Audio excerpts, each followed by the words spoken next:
Selamat petang, salam sejahtera. Terima kasih karena bersama dengan saya di Nazilin Unity Channel. Baru satu hari, Kabinet Kerajaan Perpaduan yang baru, yaitu Kabinet Anwar Ibrahim diumumkan. Ini sudah berlaku. Pujian dan juga kemenangan besar kepada Anwar Ibrahim. Walaupun pembangkang di luar sana masih tak henti-henti menggertak, menuding jari, bahkan ada yang cuba mengecam dan cuba untuk mengkondemkan Kabinet Anwar Ibrahim. Namun demikian, ini realitinya. Kabinet Anwar Ibrahim, kabinet kerajaan sekarang ini lebih baik berbanding era Perikatan Nasional, dipetik daripada BH Online. Rombakan pertama Kabinet Kerajaan Perpaduan pimpinan Datuk Seri Anwar Ibrahim adalah lebih baik dari segi keupayaan berbanding barisan jemaah menteri era Perikatan Nasional PN. Menteri Komunikasi Fahmi Fadzil berkata, jemaah menteri Kerajaan Perpaduan juga memiliki pengalaman yang boleh digunakan untuk memacu negara. Mungkin dia pembangkang kecewa sebab dulu dalam jemaah menteri dia atau jemaah menteri ini, dan mungkin dia sendiri berhasrat untuk berada di sini. Kerana pembangkang sebelum ini berulang kali kata akan bentuk kerajaan sebelum raya, selepas hari raya, akhirnya tak bentuk-bentuk juga. Apa yang terbentuk ialah persepsi menebal dalam kalangan ahli parlimen pembangkang yang memutuskan untuk sokong Perdana Menteri, katanya pada sidang media di sini hari ini.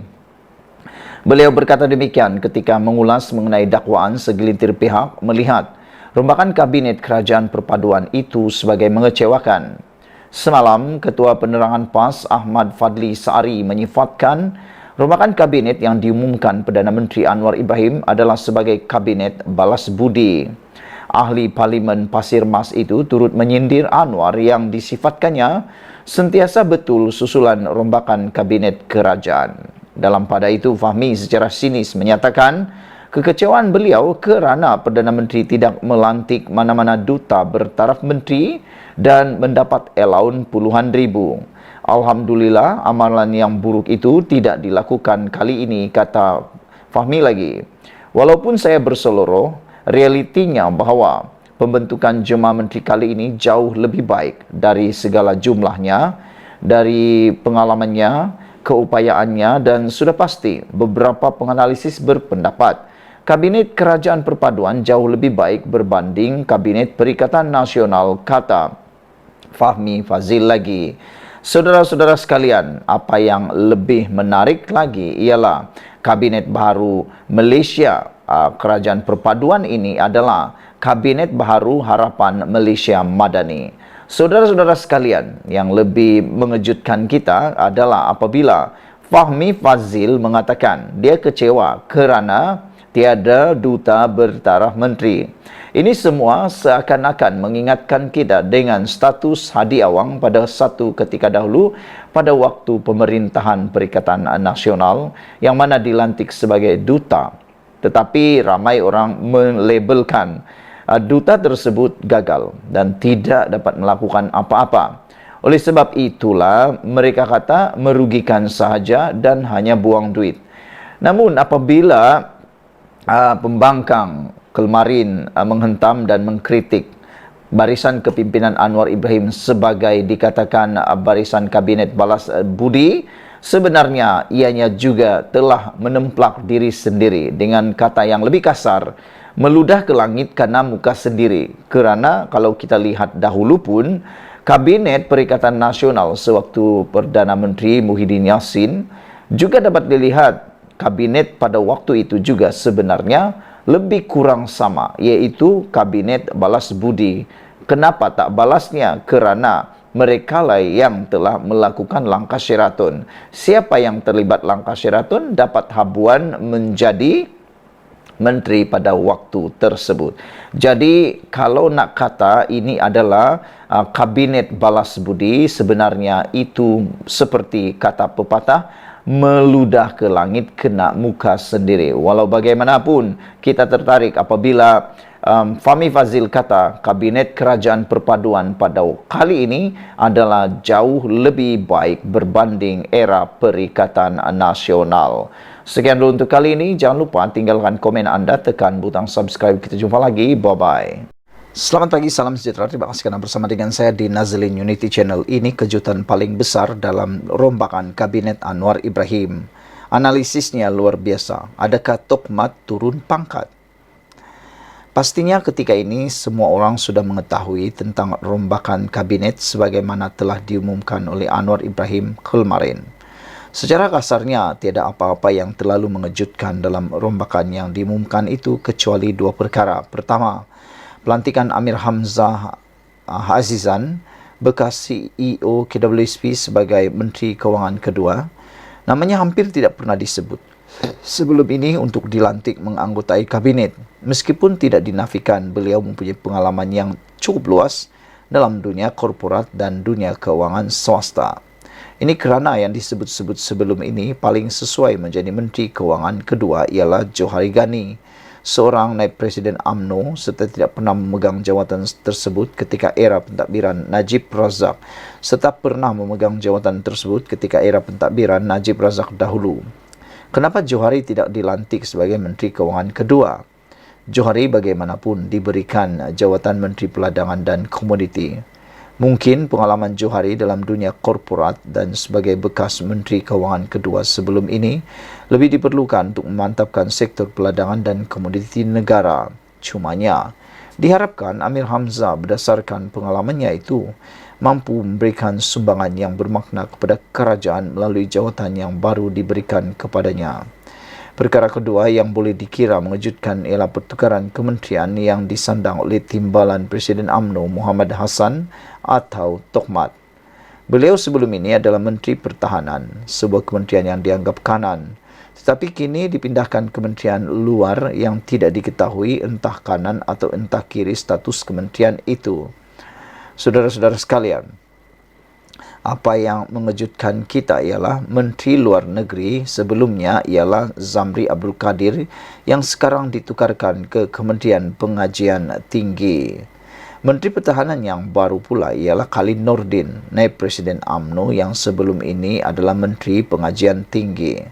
Dalam rombakan ini bermakna Khalid Nordin selaku naib Presiden UMNO, jawatan nombor 3 dalam parti diberi tanggungjawab menerajui Kementerian Pertahanan, sebuah kementerian yang dianggap kanan. Manakala Tokmat, Timbalan Presiden UMNO, pemegang jawatan nombor 2 dalam parti dipindahkan untuk menerajui Kementerian Luar Negeri, sebuah kementerian entah kanan entah kiri.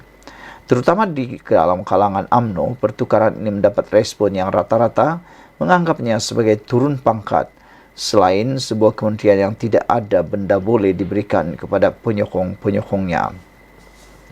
Selama ini Kementerian Pertahanan sentiasa diterajui pemimpin yang adalah jawatan senior dalam parti, manakala Kementerian Luar Negeri pula adalah biasanya hanya dipegang oleh penjawat parti bertaraf biasa-biasa saja. Dalam hal ini, ada yang mengatakan pertukaran Tokmat itu bertujuan untuk menyibukkan beliau dalam urusan di luar negeri serta kekerapan mengiringi lawatan-lawatan Perdana Menteri sekaligus menjarakkannya dengan aktiviti serta urusan dalaman UMNO yang akhirnya tidak mustahil akan melemahkan kedudukannya dalam parti. Ia dikatakan ada kaitan dengan komen yang diberikannya selepas keputusan buruk diterima UMNO dalam PRK Kemaman baru-baru ini. Dalam reaksinya itu, Timbalan Presiden UMNO tersebut dipetik sebagai berkata, keputusan di Kemaman adalah jelas bahwa UMNO masih jauh untuk berjaya dalam mengembalikan semula kepercayaan orang Melayu terhadap parti itu. Katanya lagi, tugas mengembalikan kepercayaan itu adalah tugas sukar, tetapi bukan mustahil dan UMNO mesti menerima realiti orang Melayu masih jauh dari mempercayai parti itu sebagai wakil politik mereka yang berkesan. Kenyataan beliau itu dilihat bertentangan dengan kenyataan Zaid Hamidi yang mengatakan kekalahan calon BN di Kemaman adalah disebabkan pengundi putih tidak keluar mengundi. Soalan penting di sini ialah masih adakah masa depan untuk Tokmat dalam UMNO selepas ini?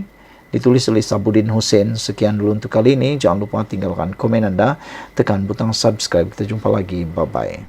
Selamat pagi, salam sejahtera. Terima kasih kerana bersama dengan saya di Nazlin Unity Channel yang bermain di pasaran cerita gosip politik hari ini ialah siapa Amir Hamzah Azizan, Menteri Keuangan kedua yang telah pun dilantik oleh Anwar Ibrahim yang tak pernah orang tahu, tak pernah disebut, tapi tiba-tiba pula dilantik sebagai Menteri Keuangan yang kedua. Jadi saya kongsikan kepada kamu siapa sebenarnya Amir Hamzah Azizan. Dalam senarai kabinet yang diumumkan Perdana Menteri Datuk Seri Anwar Ibrahim hari ini, terselit satu nama yang tidak begitu dikenali dalam kalangan orang politik atau rakyat biasa.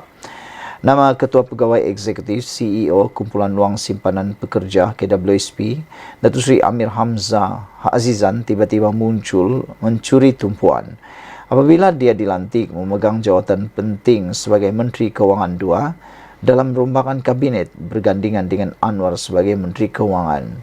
Terdahulu, Amir Hamzah mengangkat sumpah sebagai ahli Dewan Negara di hadapan Yang di-Pertua Dewan Negara, Tan Sri Dr. Wan Junaidi Tuanku Jaafar di Parlimen. Beliau adalah anak sulung kepada bekas pengerusi dan Presiden Petronas Tun Azizan Zainul Abidin. Amir Hamzah bukan nama asing dalam dunia korporat. Malah kedudukan beliau sebagai CEO KWSP dengan dana pelaburan keseluruhan KWSP setakat Ogos 2023 berada pada RM1.1 trilion serta pengalaman selaku Presiden dan CEO Tenaga Nasional Berhad TNB. Menurut bernama, kini beliau merupakan teknokrat kedua di Kementerian Keuangan yang mempunyai latar belakang korporat selepas bekas Menteri Keuangan Tengku Datu Seri Zafrul Abdul Aziz yang pernah berkhidmat sebagai CEO kumpulan dan pengarah eksekutif CIMB Group Holding Berhad dari 27 Februari 2015 hingga 9 Mac tahun 2020. Amir Hamzah menyertai KWSP, dana pension terbesar negara dari segi pengurusan aset, sebagai CEO pada tahun Mac 2021. Sebelum bersama KWSP, beliau ialah Presiden dan CEO TNB dari April 2019 hingga Februari 2021. Kerjaya Amir Hamzah bermula dengan Shell Group of Companies selama 10 tahun dengan pelbagai kapasiti di Malaysia, Singapura dan United Kingdom. Beliau menyertai MISC Berhad pada 2000 dan memegang beberapa portfolio pengurusan kanan sebelum dilantik sebagai Presiden dan CEO pada Januari 2009. Pada Jun 2010, beliau dilantik sebagai pengarah urusan dan CEO Petronas Dagangan Sdn Berhad. Pada Ogos 2012, Amir Hamzah menyertai Petronas Lubricant International sebagai pengarah urusan dan CEO kumpulan serta pada masa sama berkhidmat sebagai Naib Presiden VP bagi pemasaran hiliran dan seterusnya sebagai Naib Presiden minyak pelincir bagi Petronas Group. Pada Mac 2016, beliau menyertai Equity Nasional Berhad Equitnas untuk mengemudi syarikat penerima pelaburan Icon Offshore Berhad dari sebagai pengarah urusan dan CEO. Amir Hamzah kemudian dilantik sebagai CEO Theme Attraction Resort dan Hotel Sdn Berhad, anak syarikat Khazanah Nasional Berhad sebelum menyertai TNB pada April 2019. Kini beliau juga adalah pengerusi bukan eksekutif Malaysian Resources Corporation Berhad dan juga menganggotai lembaga pengarah Sam Debbie, Plantation Berhad dan Sam Debbie Oil International Elite Ltd. Amir Hamzah memiliki ijazah sarjana muda sains dalam pengurusan pengkhususan dalam kewangan dan ekonomi dari Shakur University New York, Amerika Serikat. Beliau juga telah menyertai program eksekutif Stanford di Stanford University dan program kelas malam kewangan korporat di London Business School.